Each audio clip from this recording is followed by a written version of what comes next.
In 2006, Pluto was written off by many as a lifeless ball of ice drifting silently through the distant reaches of our solar system. Once celebrated as the ninth planet, it was reclassified as a dwarf planet, a decision that stirred passionate debate among astronomers, scientists, and the general public alike. To some, Pluto became a forgotten relic, lost in the cold shadows of the Kuiper Belt, a minor player in the grand cosmic narrative. But now, all of that is changing.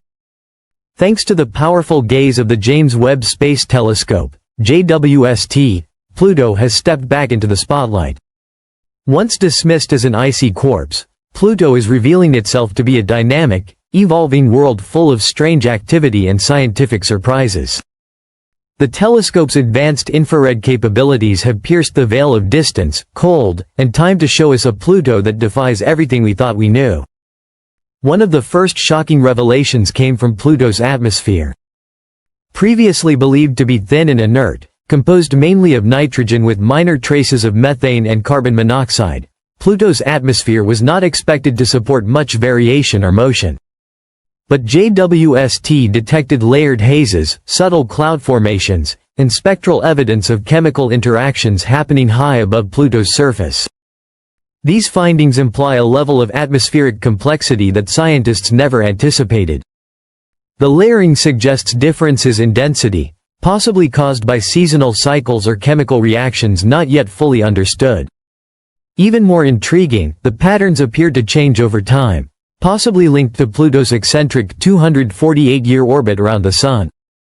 These unexpected variations raise the possibility of a planetary weather system, a shocking idea for a world so small and distant. But it's not just the sky that's changing, the ground beneath Pluto's thin atmosphere is alive, too. Long thought to be frozen solid and geologically dead, Pluto's surface now tells a story of recent and possibly ongoing activity. JWST revealed features that appear to be the result of cryovolcanism, a phenomenon in which icy materials such as ammonia, methane, and water erupt from beneath the surface, much like lava does on Earth. These eruptions may form towering ice mountains and smooth glacial plains, some of which appear far too fresh to be remnants of ancient activity. If Pluto is indeed active today, it would suggest the presence of internal heat, a revolutionary concept for a dwarf planet billions of kilometers from the Sun. This would mean Pluto somehow retains geothermal energy, possibly through radioactive decay or tidal interactions with its largest moon, Charon. Speaking of Charon, Pluto's so-called moon may in fact be more like a companion world. Roughly half Pluto's size, Charon is massive enough that the two bodies actually orbit a shared gravitational center located in the space between them. This dynamic creates a system unlike any other in our solar system. And thanks to JWST, we now know Charon is anything but inert. The telescope revealed enormous canyons stretching across Charon's surface, some deeper and longer than the Grand Canyon. The moon's polar regions are coated in reddish organic material, likely tholins, complex compounds formed when methane from Pluto's atmosphere is drawn to Charon and bombarded with solar radiation. This interaction suggests a chemical exchange between Pluto and Charon, and possibly even shared geologic history. Some researchers speculate that Charon, like Pluto, could harbor a subsurface ocean, either frozen solid or still partially liquid. If so, it could also be a candidate for microbial life, similar to Europa and Enceladus. In fact, the idea of life under the ice of distant, frigid worlds is gaining traction throughout the scientific community. It's no longer fantasy, it's a legitimate research priority. Adding to Pluto's list of enigmas is its highly inclined and elliptical orbit, which takes it on a strange, looping path far above and below the plane of the solar system. It's unlike the orbits of any of the classical planets. Some astronomers believe this could be evidence of an ancient cosmic encounter. Perhaps Pluto was once a wandering Kuiper Belt object captured by Neptune's gravity. Others think something more profound may be at play. The gravitational tug of an undiscovered ninth planet, sometimes called Planet X, may be warping Pluto's trajectory. And then there's Tombaugh Regio, Pluto's famous heart-shaped feature, named in honor of its discoverer, Clyde Tombaugh. For years, scientists assumed this bright area was simply a frozen deposit of nitrogen ice. But JWST's instruments detected something deeper. Beneath the heart lies Sputnik Planitia, a massive glacial plain composed primarily of nitrogen and carbon monoxide ice. This region shows no significant signs of impact craters, suggesting it is geologically young and continuously resurfaced. Scientists believe this icy plain may sit atop a subsurface ocean. The weight of the glacier could be pressing down on the underlying structure, causing a gravitational anomaly that subtly shifts Pluto's spin, a process called true polar wander. In other words, Pluto may have rotated itself to keep this region facing the Sun, redistributing mass to achieve internal balance. But what's most surprising about Sputnik Planitia is how warm it appears to be, relatively speaking, of course. Data shows the region emits slightly more heat than its surroundings. Could this be the result of a hidden ocean? A thermal pocket fueled by internal energy? We don't yet know, but it opens up astonishing possibilities. And yet, despite these signs of geothermal activity, Pluto has no detectable magnetic field. That's odd, because on Earth and other geologically active worlds, the presence of a molten, metallic core typically generates magnetism. So why not Pluto?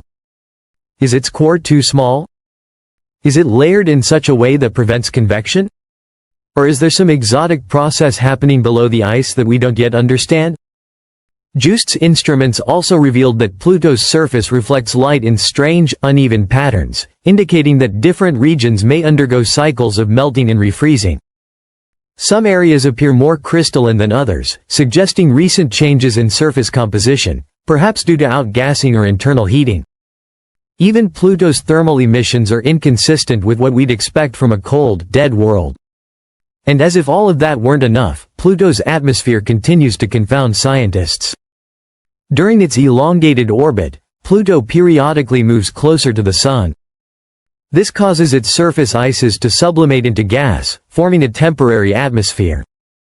But when it moves farther away, this atmosphere is expected to collapse and freeze. Yet, data from JWST shows that Pluto's atmosphere doesn't vanish as predicted. Instead, it lingers, suggesting that some hidden energy source, is keeping it active longer than it should be. Could this be geothermal heating? A slow chemical reaction in the crust? The evidence points to a complex and still mysterious mechanism beneath the surface. Perhaps most astonishing of all is a theory gaining slow but serious traction, that Pluto may not have originated in our solar system at all.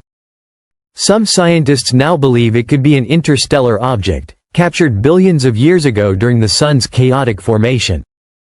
Its composition, orbit, and thermal behavior set it apart from the rest of the Kuiper belt. Could Pluto be a visitor from another star, now frozen in time, silently orbiting at the edge of our planetary family? If so, that makes Pluto even more important, a relic from another world, a time capsule carrying the secrets of distant stars.